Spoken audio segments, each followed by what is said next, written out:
बातम्या आणि घडामोडीसाठी आपण पहा मुंबई वार्ता न्यूज मराठी। महाराष्ट्र राज्याचे उपमुख्यमंत्री तथा लोकनेते स्वर्गीय अजितदादा पवार यांचे काही दिवसांपूर्वीच विमान अपघातात दुःखद निधन झाले होते।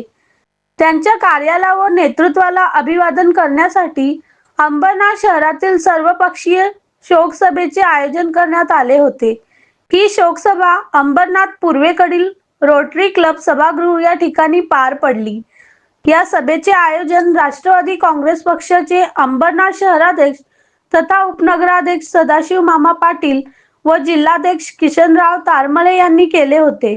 या शोकसभेला उपनगराध्यक्ष सदाशिव पाटील, जिल्हाध्यक्ष किशनराव तारमळे, बळीराम साबे, माजी नगराध्यक्ष सुनील चौधरी, कमलाकर सूर्यवंशी, विलास देसाई, नगरसेवक सचिन पाटील, निखिल वाळेकर, सुभाष साळुंके, पुरुषोत्तम उगले, तुळशीराम चौधरी, उमेश तायडे, गणेश गायकवाड, गुणवंत खरोदिया, राजेंद्र सोनकांबळे, बिरजू जयस्वाल, मनोज सिंग, नरेंद्र काळे, चंद्रकांत भोईर, डी मोहन, विनोद शेलार, प्रमोद बोराडे, मनीष साने, नगरसेविका पूनम शेलार, प्रिसिला डिसिल्वा, समाजसेविका अश्विनी पाटील, सुनीता पाटील, सरिता चौधरी, दीपा एडविन, राजू सूर्यवंशी, कृष्णा नाईक, हर्षल भोईर यांच्यासह अनेक मान्यवर पदाधिकारी, शहरातील नागरिक व सर्वपक्षीय लोकांनी उपस्थित राहून अजितदादा पवार यांच्या स्मृतीस अभिवादन करण्यात आले।